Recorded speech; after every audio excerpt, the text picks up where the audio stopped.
अस्सलाम वालेकुम।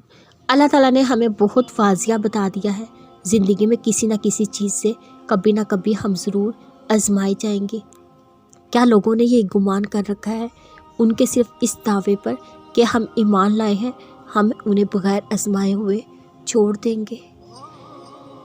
तुम्हारे तकिए का आंसू से भीग जाना, ये रातों को जागती हुई आंखें, सुबह लोगों के सामने झूठी मुस्कुराहट चेहरे पर सजाना, ये दिखाने के लिए कि हम खुश हैं।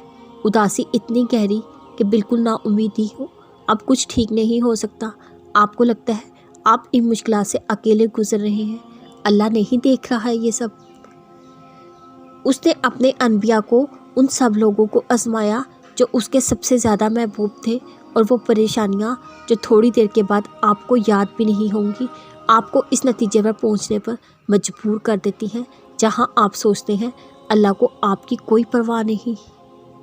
वो मोहब्बत करता है आपसे, आपकी एक माँ आपसे इतनी मोहब्बत करती है, वो 70 माओं से ज़्यादा प्यार करता है। और जानते हैं अभी में 70 का मतलब लातादाद होता है, जिसकी कोई हद नहीं।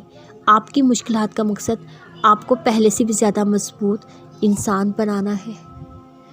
ये मुश्किलात एक याद दहानी है, आप जो इतनी परेशानियों से गुजर रहे हैं बहुत बहादुर हैं।